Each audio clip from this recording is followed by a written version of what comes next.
Assalamualaikum warahmatullahi wabarakatuh. Bismillahirrahmanirrahim. Alhamdulillahirabbil alamin. Hamdan yuwafi ni'amahu wa yukafi mazidah. Rijal wajhika wa 'azim sultanika. Allahumma shalli wa sallim ala sayyidina Muhammad wa ala alihi wasallam. Rabbana atina fid dunya hasanatan wa fil akhirati hasanatan. Allahumma arham wazi'anna khaira abana wa ummahatina wa masyayikhana wa jami'al mujahidin wa mujahidat fi sabilillah al-ahya minhum wal amwat. Allahumma arham wazi'anna khaira ya Syekh Asy'ari. Allahumma taqabbal bi barakatil Fatihah wa a'udzu minasyaitonir rajim. Bismillahirrahmanirrahim. Alhamdulillahirabbil alamin. Arrahmanir rahim. Maliki yaumiddin. Iyyaka na'budu wa iyyaka nasta'in. Ihdinas siratal mustaqim. Siratal ladzina an'amta 'alaihim ghairil maghdubi 'alaihim waladdallin. Amin. Bismillahirrahmanirrahim. Alhamdulillahirabbil alamin wa bihi nasta'inu 'ala umurid dunya waddin. Wassalatu wassalamu ala ashrafil anbiya'i wal mursalin sayyidina Muhammadin wa ala alihi wa sahbihi ajma'in. Qala syekhul musannifu rahimahullahu ta'ala wa nafa'ana bihi wa bi'ulumihi wa amaddana bimadadihi wa afadha alaina min barakatihi wa asrarihi fid darain amin. Al-hadithul ishruna, al-hadithu adapun hadis al-ishruna yang ke-20. Yubsiru ahadukum al-qudata. Yubsiru bisa melihat, ahadukum siapa salah seorang kalian, al-qudata kepada kotoran mata, ya bila jandeng matura ya. Fi aini akhihi, fi aini di matanya, akhihi saudaranya ahadukum, wayansa al-jid'ah, wayansa dan lupa siapa ahadukum al-jid'ah kepada batang pohon, al-jid'ah kepada batang pohon, fi ainihi, fi ainihi di dekat matanya ahad. Rawahu meriwayatkan kepada hadis Ibnu Hibban. Siapa Ibnu Hibban? Jadi hadis ini mengajarkan kepada kita agar pandai-pandai muhasabah, ya, pandai-pandai introspeksi diri, pandai-pandai menilai diri sendiri, ya. Jangan hanya pandai menilai orang lain, ya. Jadi dalam bahasanya hadis ini apa?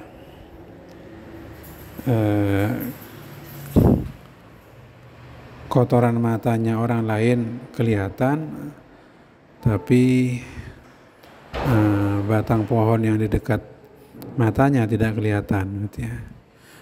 Ini senada dengan pepatah Indonesia, apa? Semut di seberang lautan tampak, gajah di pelupuk mata tidak tampak. Ya,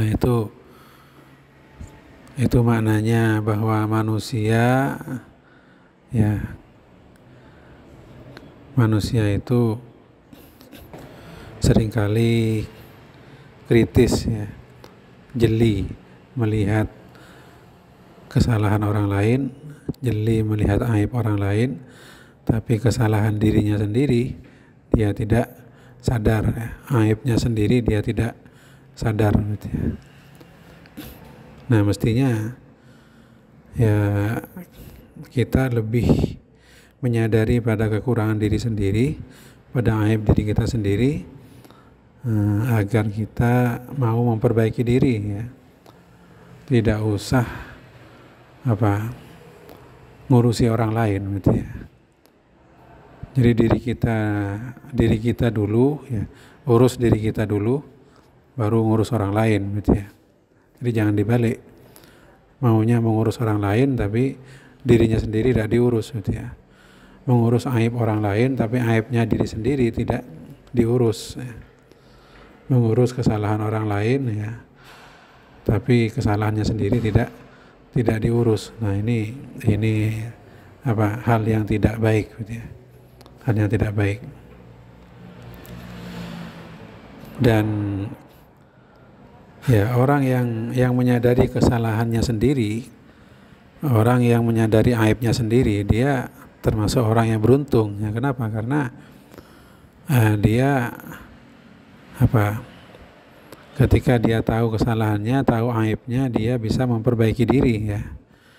Tapi kalau dia tidak menyadari kesalahannya, tidak menyadari aibnya, bisa jadi dia merasa tidak ada apa-apa, ya. Nah, kalau seperti itu kan tidak meningkat, ya. Jadi kun fakhun gitu, ya. Dia tetap saja di derajatnya yang seperti itu, ya. Derajat dengan kesalahan dan aib yang seperti itu gitu, ya. Tidak meningkat ke derajat yang lebih tinggi lagi gitu, ya.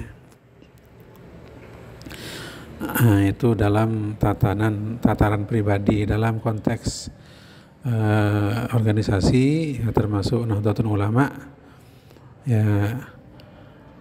Kiai Hasyim seolah dengan menyebut hadis ini hendak berpesan bahwa para pegiat NU, para pengurus NU itu seharusnya pandai-pandai introspeksi, jangan suka ngurus kesalahan orang, ya. Sementara kesalahan dirinya, kekurangan dirinya tidak diurus gitu, ya. Jadi mestinya yang menjadi prioritas itu adalah kekurangan organisasi. Kekurangan organisasi itu apa kurangnya, apa salahnya yang perlu diperbaiki. Mestinya itu yang jadi prioritas, ya. Bukannya sibuk mengurus kesalahan orang gitu, ya. Ya, bukannya tidak boleh mengurus kesalahan orang, ya. Bukannya tidak boleh dalam kerangka amar ma'ruf nahi mungkar, ya boleh-boleh saja. Jadi kita memperhatikan orang lain, kemudian melihat bahwa dia itu bersalah, kemudian kita menasehatinya, itu baik gitu. Nah, tapi kalau mencurahkan perhatian kepada orang lain, mencari-cari kesalahannya, sementara kesalahan diri sendiri tidak dibahas, tidak diperhatikan, lah ini yang tidak baik gitu, ya.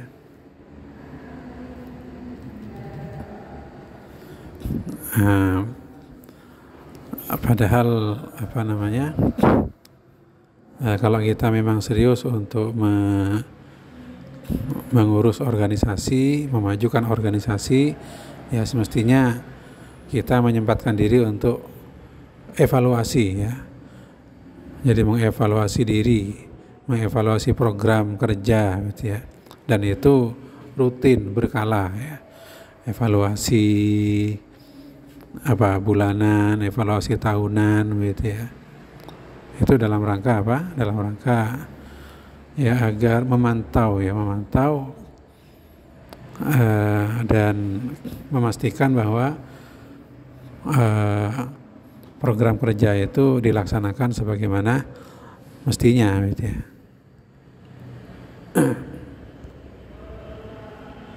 Al-haditsu, adapun hadis al-hadi wal ishrun, yang ke-21, man nafasa, man adapun barang siapa, nafasa ialah melonggarkan, siapa man, an mukminin, an dari mukminin, seorang mukmin, kurbatan kepada sebuah kesusahan, min kurabid dunia, min dari kurabi beberapa kesusahan, ad-dunia, hidup di dunia atau di dunia, ya. Nafasallahu anhu kurbatan, nafasa maka melonggarkan, Allahu siapa Allah, anhu dari man, kurbatan kepada kesusahan, min kurabi, min dari kurabi beberapa kesusahan, yaumil qiyamati di hari kiamat, ya. Jadi barang siapa yang menolong orang yang sedang kesusahan, ya, barang siapa mau menolong orang yang kesusahan, maka Allah akan menolong orang itu dari kesusahan di hari kiamat ya, bahwa hari kiamat nanti ya menurut keterangan Al-Quran dan hadis itu adalah hari yang menggemparkan, hari yang banyak kesusahan di situ gitu ya. Ya, jadi susah karena amalnya mau diperhitungkan, susah karena apa? Jadi susah karena amalnya mau diperhitungkan bagi orang yang orang jahat ya, orang yang tidak baik gitu ya. Kemudian susah karena menunggu perhitungan amal itu lama sekali gitu ya. Padahal digambarkan sangat panas ya, digambarkan matahari itu jaraknya 1 jengkal gitu ya, jadi sangat panas. Jadi panas sampai dalam hadis itu manusia banyak yang berkeringat ya. Berkeringat. Ada yang keringatnya itu membanjiri sampai mata kaki, ada yang sampai separuh badan, bahkan ada yang sampai hampir menenggelamkan ya, hampir membuat seorang tenggelam dengan keringatnya sendiri gitu ya. Dan itu tergantung amalnya gitu ya. Jadi hari kiamat itu hari yang menggemparkan dan di sana sini banyak kesusahan. Nah, kalau kita mau menolong orang yang kesusahan selama hidup di dunia, ya entah itu ya membantu teman kita lah yang butuh bantuan ya, entah itu bantuan harta atau bantuan tenaga dan seterusnya gitu ya. Ya, kalau kita mau membantu teman kita yang butuh bantuan, maka Allah akan membantu kita ya nanti di hari kiamat gitu ya. Ya kalau dibalik mukhalafahnya, kalau kita tidak mau membantu sesama yang butuh bantuan, ya maka ya jangan terlalu berharap di hari kiamat nanti Allah akan membantu kita gitu ya. Itu dalam konteks pribadi. Dalam konteks NU ya, maknanya bahwa NU sebagai jamiah seharusnya ya dirasakan manfaatnya oleh umat ya, bahwa NU ini ya seharusnya bisa membantu hajat umat ya, membantu umat dalam memenuhi hajatnya, memenuhi keperluannya, dan membantu umat dalam menghadapi permasalahannya gitu ya. Jadi NU diharapkan memberi solusi gitu ya, memberi solusi ya. Nah itu entah itu bisa jadi solusi dalam bidang pendidikan gitu ya. NU membuat lembaga-lembaga pendidikan ma'arif yang berkualitas gitu ya, sehingga putra-putri umat Islam ini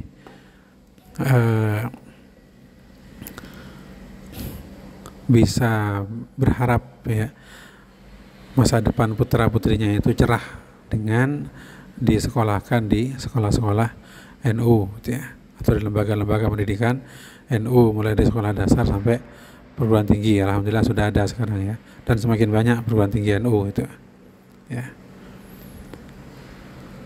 Dan pesantren juga demikian gitu ya. Pesantren itu ketika butuh bantuan, mungkin bantuan sarana atau bantuan pikiran gitu ya, maka NU diharapkan siap membantu gitu ya, siap membantu. Dan untuk bisa seperti itu, bisa membantu umat ya dalam bidang pendidikan, dalam bidang ekonomi, maka organisasi NU harus kuat ya, program-programnya harus jalan gitu ya, dan pengurusnya harus solid ya, tidak boleh ya ribut satu sama lain gitu ya. Kalau ribut antar pengurus ribut, maka ya jangankan membantu orang, menata diri sendiri saja ya tidak mampu, gimana bisa membantu pihak lain gitu ya.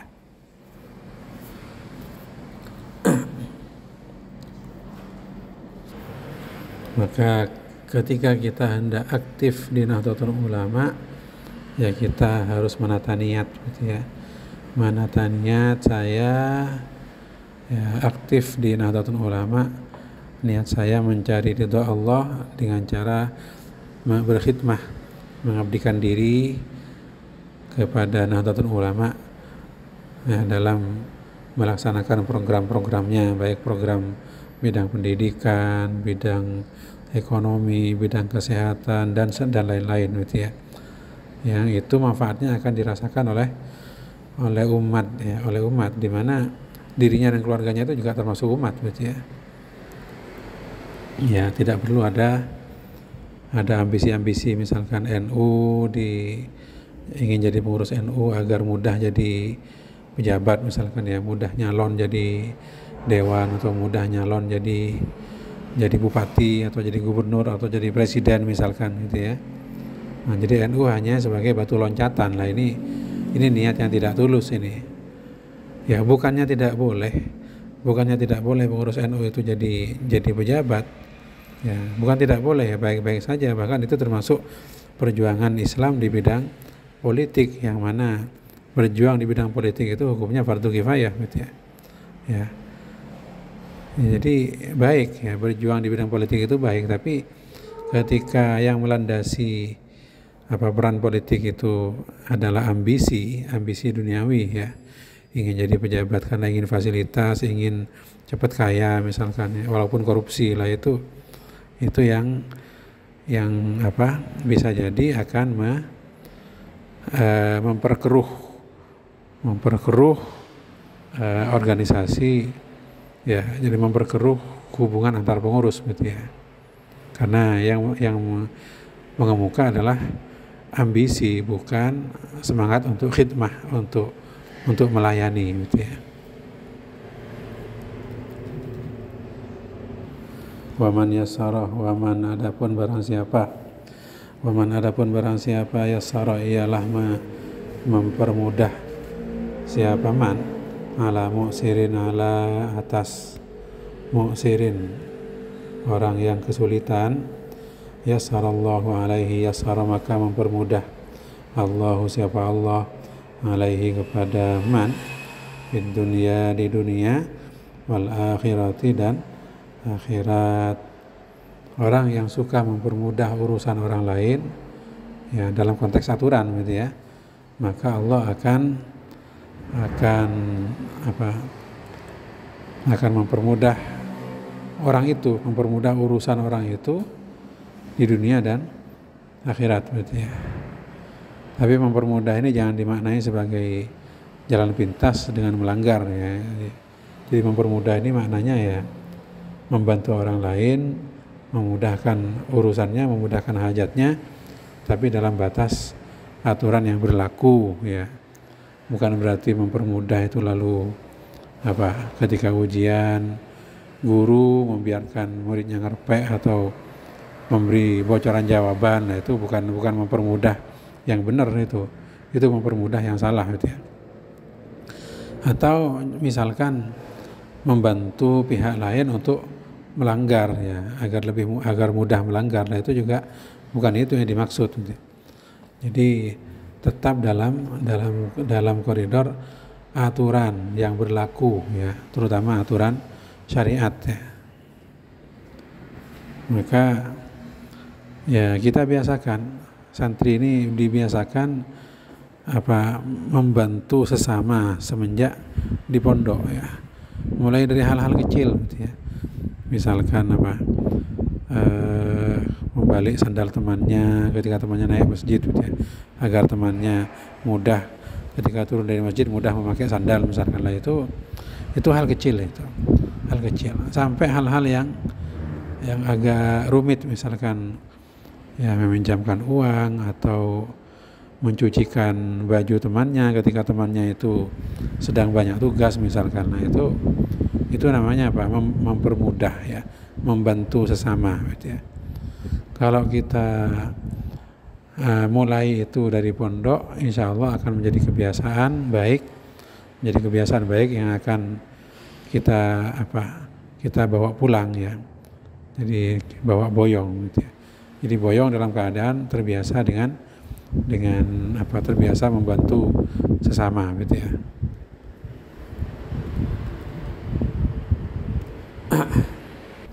Waman satara musliman, waman adapun barang siapa satara ialah menutup aib ya, siapa man musliman kepada seorang muslim, satarahullahu satarahu maka akan menutup aib, satara maka akan menutup aib kepada man Allahu siapa Allah fid dunya di dunia wal akhirati dan akhirat. Jika seseorang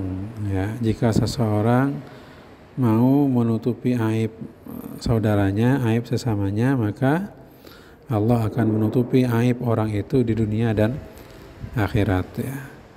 Nah, mafhum mukhalafahnya ya, kalau dibalik, jika seseorang suka menyebar-nyebar aib sesamanya, maka ya jangan harap Allah akan menutup aib orang itu di dunia dan di akhirat gitu ya. Dia akan dibalas gitu ya. Ya karena itu semua ingin kehormatannya terjaga ya. Ya termasuk kita ingin kita ini menjadi orang terhormat ya, bahwa manusia itu punya kekurangan, punya aib gitu ya. Dan tentunya tidak ingin aibnya itu terbongkar ya, tersebar gitu ya. Kalau kita tidak mau aib kita tersebar, terbongkar, maka jangan suka menyebar dan membongkar aib orang lain gitu ya.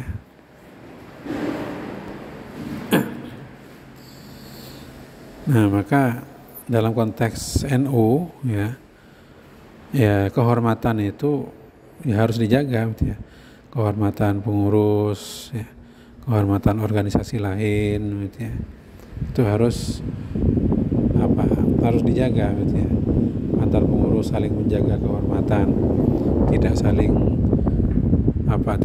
menjelek-jelekkan gitu ya. Tidak saling memfitnah misalkan ya. Sehingga semakin kompak. Wallahu fi aunil abdi, wallahu adapun Allah fi aunil abdi.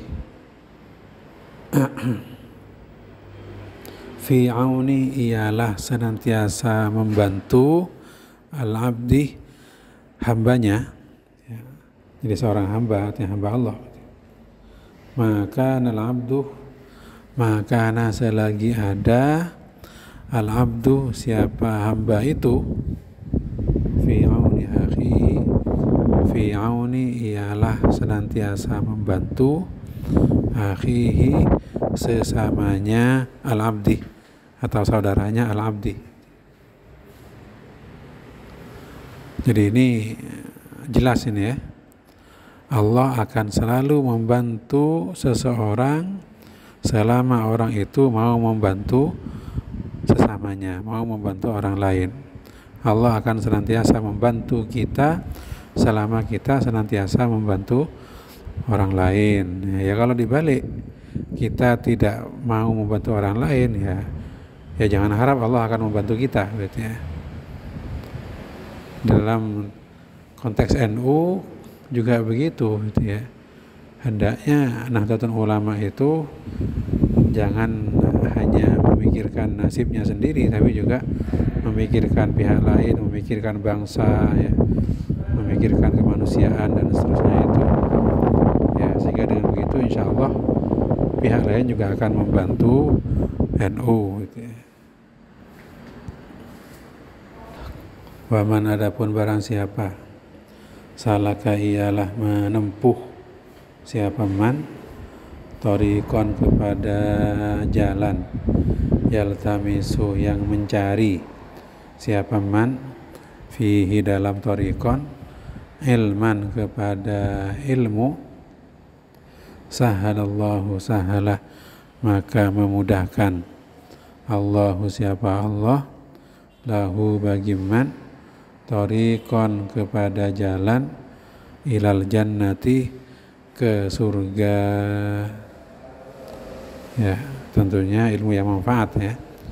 Jadi barang siapa yang mencari ilmu, barang siapa yang menempuh jalan mencari ilmu, maka Allah akan mempermudah jalan orang itu menuju surga ya. Artinya akan dibantu untuk apa? Untuk bisa masuk surga. Tanpa bantuan Allah kita sulit masuk surga, gitu ya. Karena godaan itu banyak, godaan ya untuk berbuat maksiat itu banyak, ya, apalagi di zaman seperti sekarang, gitu ya. Kanan, kiri, depan, belakang, ya, dengan adanya internet, TV dan lain sebagainya, itu godaan-godaan ya untuk berbuat maksiat, gitu ya. Jadi kita harus mohon pertolongan Allah, gitu ya. Nah, jika dikaitkan dengan NU, maka seharusnya NU ya punya kepedulian kepada pengembangan ilmu pengetahuan, ya tentunya ilmu yang bermanfaat, gitu ya. Terutama ilmu agama, gitu ya. Jadi pendidikan ilmu agama untuk mempertahankan ajaran Islam ala Ahlus Sunnah wal Jamaah, kemudian pengembangan ilmu umum, ya pendidikan ilmu umum untuk membangun peradaban umat, ya membangkitkan kekuatan umat, gitu ya, demi kemaslahatan umat manusia. Wa majtama'a, dan tidaklah ijtama'a berkumpul kaumun sebuah kaum fi baitin dalam satu rumah min buyutillahi, min dari buyutillahi rumah-rumahnya Allah, artinya rumah tempat beribadah pada Allah, yakni masjid ya. Yatluna, membaca kaum kitab Allahi, kepada kitab Allah, wa yatadarasunahu, dan mengkaji bersama kaum kepada kitabullah, gitu ya. Bainahum, di antara mereka, illa kecuali nazalat, turun, alaihim, kepada mereka kaum, as-sakinatu, ketenangan, as-sakinatu, ketenangan, wa ghasyiyat, dan meliputi hum, kepada mereka kaum, ar-rahmatu, rahmat Allah, kasih sayang Allah, gitu ya. Wa haffathumul malaika, dan mengerumuni, hum, kepada mereka kaum, al-malaikatu, para malaikat. Wa dzakarahumullahu fi man indah, wa dzakarahum, dan menyebut hum, kepada mereka kaum, Allahu, Allah, fi man indahu, fi man, di kalangan orang, indahu, yang ada di sisi Allah ya. Jadi ini fadilah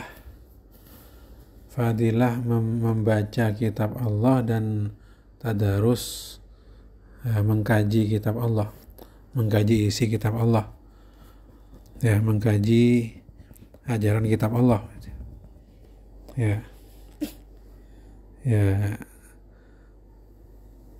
saya kira termasuk majelis pengajian, ya, majelis pengajian kitab, ya, di mana kitab itu sebenarnya membahas ajaran yang bersumber dari Al-Quran, ya. Maka kitab itu mengutip Quran, mengutip hadis, kan, berarti, ya. Bahwa kitab itu isinya adalah penjelasan Quran. Nah, jadi isinya adalah penjelasan kandungan dari Al-Quran, ya, dan penjelasan dari hadis, ya. Nah, jadi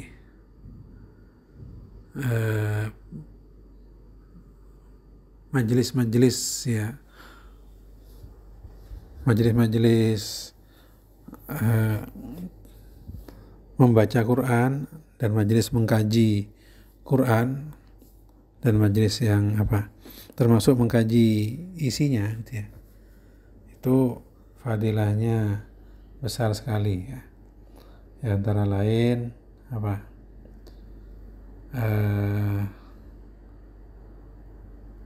majelis Al-Quran, majelis membaca Quran dan kajian Quran atau kajian ajaran Quran itu akan memunculkan, akan diberi sakinah, diberi ketenangan gitu ya. Diberi ketenangan, maka orang-orang yang ngaji itu ya insya Allah akan tenang hatinya gitu ya.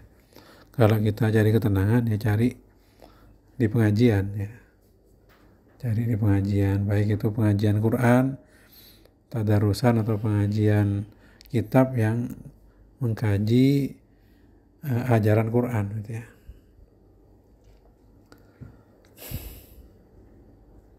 Wa ghasyiyatuhumur rahmah. Kemudian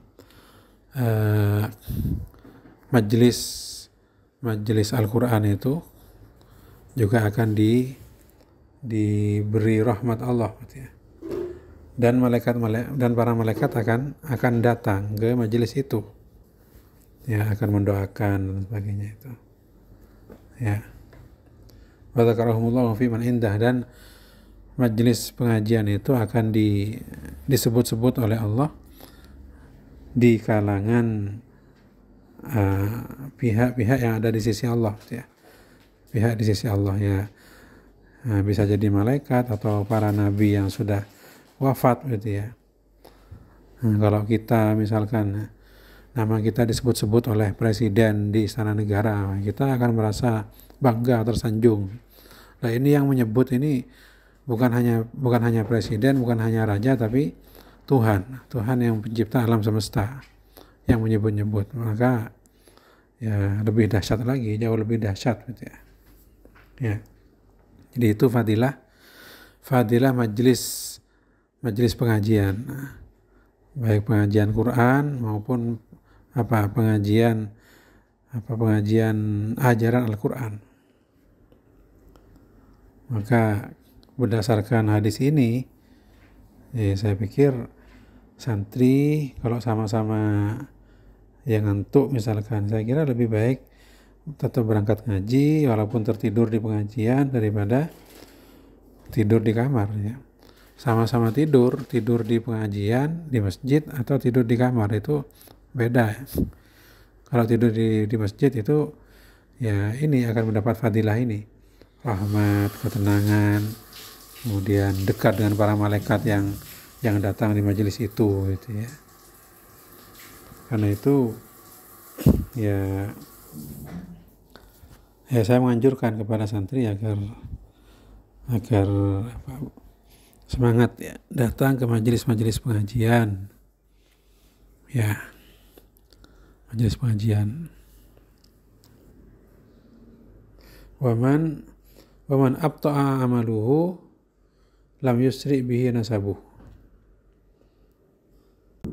Ya, maka berdasar hadis ini sudah seharusnya NU menjaga tradisi majelis pengajian itu ya. Majelis tadarus Quran, majelis pengajian tafsir, majelis kajian kitab ya. Di mana di situ isi dari ajaran Quran itu dibahas gitu ya. Ini harus dipertahankan gitu ya.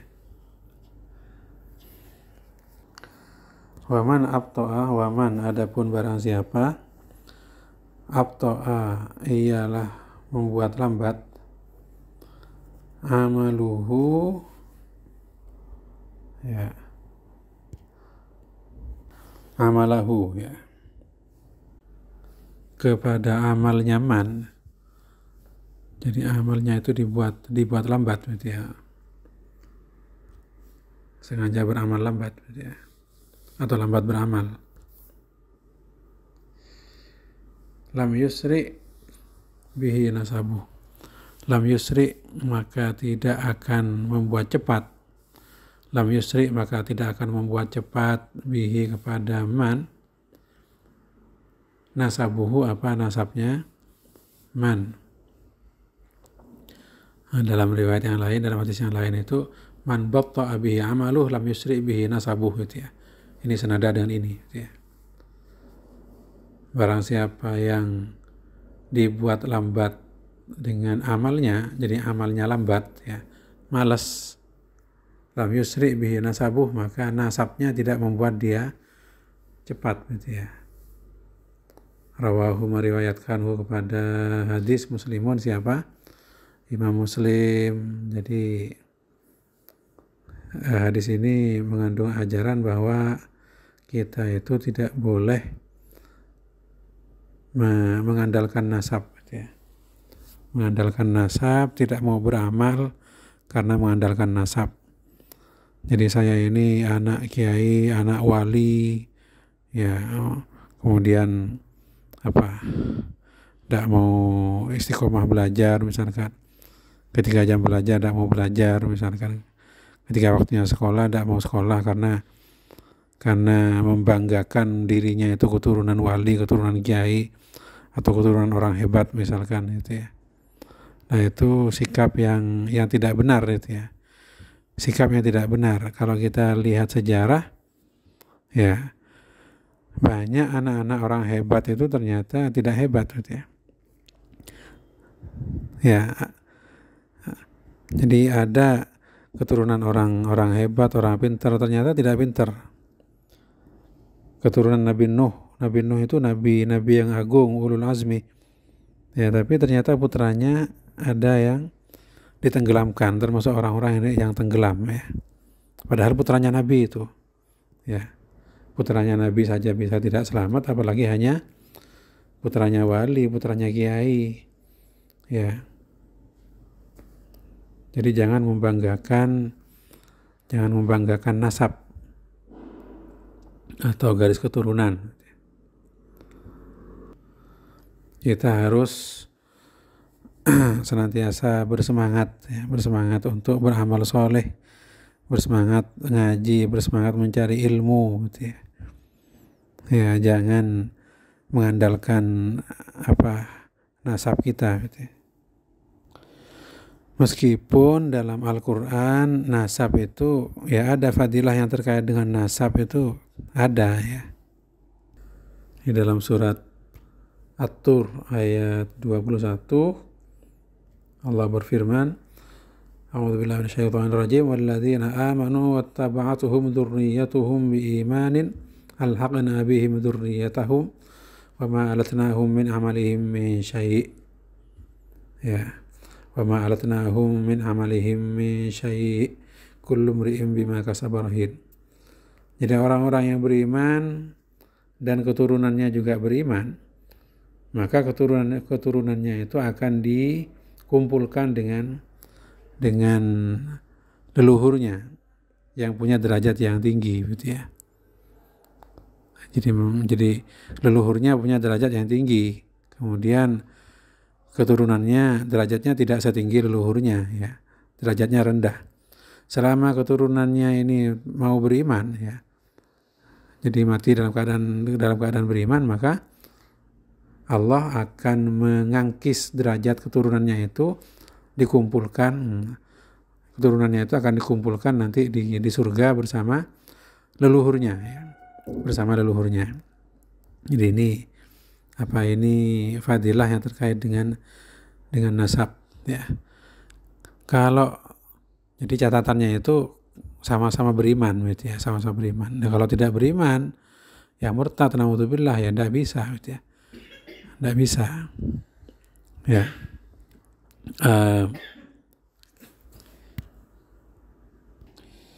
Jadi dalam keterangan tafsir, fadilah yang seperti ini dalam rangka menyempurnakan karunia kepada leluhur yang soleh itu gitu ya.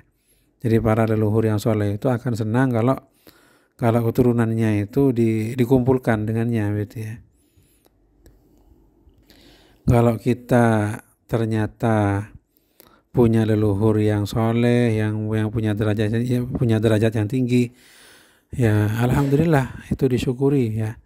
Kita jaga iman kita ya, dengan harapan nanti di surga kita akan dikumpulkan dengan para leluhur kita yang punya derajat yang tinggi gitu ya. Nah, kalau ternyata leluhur kita itu bukan termasuk orang-orang yang punya derajat yang tinggi, maka ya kita berupaya agar kitalah yang punya derajat yang tinggi dari Allah ya. Kita menggapai derajat yang tinggi sehingga keturunan kita akan bisa dikumpulkan dengan kita gitu ya. Jadi dalam Al-Quran juga diceritakan dalam surat Al-Baqarah ayat 124, Nabi Ibrahim memohon kepada Allah ya agar keturunannya dijadikan pemimpin orang-orang bertakwa gitu ya. Wa idh ibtala Ibrahim rabbuhu bikalimatin fa'atammahun qala inni ja'iluka lin-nasi imama ya. Allah berfirman inni ja'iluka lin-nasi imama. Jadi firman Allah pada Nabi Ibrahim, inni ja'iluka lin-nasi imama. Aku akan menjadikanmu pemimpin ya, pemimpin. Ya, qala min dzurriyyati. Ya. Jadi imaman, jadi pemimpin. Kalau dalam tafsir Jalalain, imaman itu dimaknai pemimpin fiddin, imaman fiddin. Pemimpin dalam hal keagamaan gitu ya. Jadi pemimpin keagama, panutan dalam keislaman gitu ya. Jadi Allah menjadikan Nabi Ibrahim pemimpin dan panutan dalam hal agama. Dalam hal ya agama yang diridhoi berarti ya, pemimpin agama. Nah kemudian Nabi Ibrahim memohon pada Allah, qala wa min dzurriyyati ya, mohon keturunan saya juga ya Allah, jadikan sebagai pemimpin agama. Lalu dijawab oleh Allah, qala la yanalu ahdidz zalimin ya tidak akan janjiku ini ya tidak akan diperoleh oleh orang-orang yang zalim. Artinya apa? Artinya ya keturunan Nabi Ibrahim yang bisa jadi pemimpin agama itu hanyalah orang-orang yang tidak zalim ya. Kalau zalim ya tidak bisa. Misalkan fasik, misalkan dalam tafsir Baydawi dikatakan al-zalimin ini mencakup orang-orang fasik ya. Dalam tafsir Jalalain dan Sofatut Tafasir, al-zalimin dimaknai al-kafirin, orang kafir. Jadi keturunan Nabi Ibrahim yang kafir itu tidak mungkin jadi pemimpin agama ya, agama Islam ya. Jadi seolah-olah walaupun fasik tetap bisa jadi pemimpin, tapi dalam tafsir Baydawi ya bukan hanya kafir tapi zalim secara umum ya. Ya termasuk fasik. Ya, jadi keturunan Nabi Ibrahim yang fasik itu tidak bisa menjadi pemimpin agama, tidak akan dijadikan pemimpin agama oleh Allah Subhanahu wa taala. Jadi hanya orang-orang yang soleh saja, jadi hanya keturunan Nabi Ibrahim yang soleh saja yang Allah jadikan pemimpin agama. Dan Nabi Ibrahim ini memang dikenal sebagai bapaknya para nabi, karena keturunan Nabi Ibrahim banyak yang menjadi nabi ya, banyak yang menjadi nabi. Jadi dalam hal ini Allah mengabulkan doa Nabi Ibrahim ya, agar keturunannya menjadi pemimpin agama. Jadi dengan menjadi nabi itu pemimpin agama ya. Meskipun di sisi lain ada keturunan Nabi Ibrahim yang tidak soleh gitu ya, seperti keturunan Nabi Yakub yang disebut juga Nabi Israel, sehingga keturunannya disebut Bani Israel. Itu banyak yang tidak soleh, bandel-bandel gitu ya, bandel-bandel. Nah sekarang kalau ada Israel itu ya menisbatkan diri kepada Bani Israel, dan ternyata Israel itu bangsa yang licik, yang bandel, yang tidak patuh pada perjanjian dan peraturan internasional gitu ya. Ya, padahal Bani Israel itu keturunan Nabi Yakub yang notabene adalah keturunan Nabi Ibrahim. Ya. Jadi kalau zalim tidak akan dijadikan pemimpin agama, ya. Itu nabi, ya. Apalagi bukan nabi, ya. Keturunan selain nabi, hanya keturunan kiai atau apa, meskipun keturunan kiai, keturunan wali, tapi akhlaknya tidak baik, ya, tidak soleh, ya, jangan harap derajatnya akan diangkat, ya, oleh Allah. Nah, ini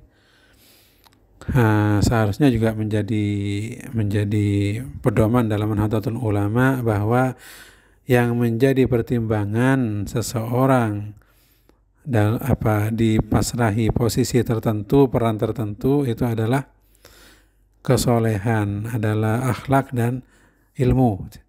Akhlaknya dan ilmunya, bukan nasabnya, ya. Bukan nasabnya. Walaupun keturunan siapa, keturunan Nabi sekalipun, kalau akhlaknya tidak baik, ya jangan dijadikan pimpinan, ya, dalam Nahdlatul Ulama, ya. Walaupun keturunan wali sekalipun, tapi ilmunya tidak mencukupi, ya jangan dijadikan pimpinan dalam urusan keagamaan, gitu, ya. Jadi harus profesional, gitu, ya. Ya, harus profesional. Ya, mohon maaf, saya dengar di sebagian pondok Nahdlatul Ulama itu ada perlakuan tidak profesional ini, gitu, ya. Jadi ada orang-orang yang disebut Habib misalkan, ya, karena dianggap keturunan Nabi Muhammad, ya ternyata orang yang disebut Habib ini tidak lulus, ya, mestinya tidak naik kelas oleh gurunya, tidak dinaikkan kelas, gitu, ya. Nah, ternyata itu diketahui oleh pimpinan pondok. Akhirnya gurunya dipanggil agar anak ini naik kelas, ya. Nah, itu. Jadi ini tidak benar ini. Tidak benar, ya. Tidak benar. Jadi mestinya dia naik kelas, tapi kemudian dinaikkan kelas hanya gara-gara dia Habib, dia Lora, dia Gus. Ini tidak benar ini. Kalau tidak naik, ada naik saja. Kalau tidak lulus, ya tidak lulus saja. Mestinya begitu, ya. Sebab ketika seorang itu dinyatakan tidak naik, tidak lulus, itu kan mestinya sudah melalui pertimbangan matang, ya, dari para dewan guru, bahwa anak ini memang pelajarannya tidak tuntas, tidak menguasai, maka dia tidak usah naik. Kasihan kalau naik, ya. Pelajaran kelas ini saja tidak nutut, apalagi nanti dinaikkan, suruh memahami pelajaran kelas berikutnya, kan kasihan, gitu, ya. Kasihan itu. Jadi ya harus adil dan fair, gitu, ya. Kalau memang tidak lulus, ya tidak lulus, walaupun anaknya siapapun, ya tidak lulus saja, itu mestinya begitu, ya. Nah, dan sepatutnya ini diterapkan di lingkungan lembaga Nahdlatul Ulama dan di sekolah-sekolah Nahdlatul Ulama. Dan saya sendiri pernah, ya bukan curhat, ya, pernah mendengar langsung itu dari seseorang yang disebut Habib, ya. Itu mengeluhkan putranya itu diperlakukan istimewa di pondok, gitu, ya. Jadi mestinya disanksi, tidak disanksi, mestinya tidak naik, dinaikkan. Nah, padahal dia itu memondokkan putranya agar dididik. Nah, kalau diperlakukan seperti itu kan malah tidak terdidik, itu perlakuan yang tidak mendidik. Lalu beliau itu bingung, lalu saya harus memondokkan anak saya kemana, kan, gitu. Kalau ternyata di pondok, ya seperti itu, ya, tidak memberi perlakuan yang mendidik, gitu, ya.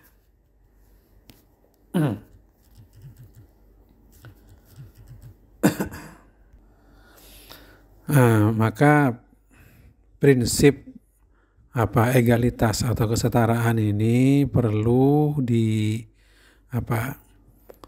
dijaga, ya, di pesantren, ya. Katanya pesantren NU kecil, NU pesantren besar, gitu, ya. Jadi di pesantren mestinya dijaga prinsip egalitas ini, prinsip kesetaraan, ya. Jadi sama-sama santri, sesama santri, anaknya siapapun, mau anaknya pejabat, anaknya orang kaya, anaknya orang miskin, anaknya kiai, sama semua. Kalau waktunya ngaji, ya ngaji. Kalau tidak mau ngaji, disanksi, begitu saja. Jangan ada perlakuan istimewa, gitu ya. Sebab kalau sampai ada perlakuan istimewa, misalkan karena anaknya kiai, maka tidak ngaji, tidak ditegur, misalkan. Karena anaknya pejabat, misalkan tidak sekolah, tidak ditegur, nah itu malah berkhianat pada orang tua, pada wali santrinya. Ayahnya, wali santrinya itu nitip putranya ke pondok agar dididik, kok malah oleh pengurus diperlakukan beda seperti itu malah menjerumuskan itu tidak baik. Nurul Jadid tidak boleh seperti itu. Nurul Jadid tidak boleh membeda-bedakan santri, ya. Semua santri sama, ya, harus taat pada peraturan. Al-haditsu tsani wal 'ishrun, al-haditsu adapun hadis tsani wal 'ishruna yang ke-22, la yu'minu ahadukum, la yu'minu tidak beriman sempurna, ahadukum siapa salah seorang kalian, hatta yuhibba li akhihi, hatta sehingga yuhibba mencintai siapa, ahadukum li akhihi untuk sesamanya, ahadukum ma pada sesuatu, yuhibbu yang mencintai siapa, ahadukum li nafsihi untuk dirinya ahad. Rawahu Muslimun, rawahu meriwayatkanhu kepada hadis Muslimun siapa Imam Muslim. Jadi termasuk sempurnanya iman seseorang ketika dia mencintai kebaikan pada orang lain sebagaimana dia mencintai kebaikan untuk dirinya sendiri, mencintai yang terbaik untuk orang lain sebagaimana dia ingin yang terbaik untuk dirinya, gitu ya. Karena itu dalam keterangan katanya para kekasih Allah, para wali itu ketika berdoa tidak hanya mendoakan diri dan keluarganya, tapi juga mendoakan umat, ya, mendoakan umat agar selamat, agar sukses, gitu ya. Jadi tidak pelit, ya. Jadi kadang-kadang kita itu berdoa saja pelit, gitu ya, hanya berdoa untuk diri sendiri dan keluarga, tidak mau mendoakan sesama, ya, sesama muslim, bahkan mendoakan sesama umat manusia untuk mendapat hidayah, gitu ya. Nah itu.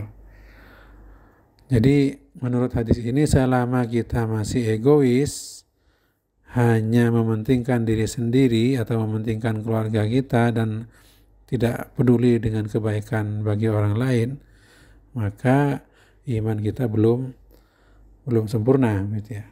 Belum sempurna. Itu dalam banyak hal, ya. Jadi menginginkan kebaikan untuk orang lain sebagaimana kita menginginkan kebaikan untuk diri sendiri itu dalam banyak hal, ya, dalam doa, juga dalam misalkan kebersihan, misalkan, ya. Jadi jangan sampai misalkan ada santri ketika mau ke jedingnya kotor, tidak disiram, dia marah-marah, gitu ya.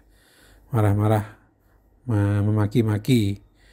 Tapi giliran dianya sendiri ke WC tidak disiram. Nah gitu. Jadi tidak peduli pada orang lain. Jadi dia hanya peduli pada perasaannya sendiri saja, tidak peduli pada perasaan orang lain. Nah, orang seperti ini jelas imannya belum sempurna, ya. Jelas belum sempurna. Orang yang imannya sempurna itu, ya, akan peduli kepada orang lain, akan berempati pada orang lain, ingin kebaikan bagi orang lain sebagaimana dia ingin kebaikan untuk dirinya, gitu ya.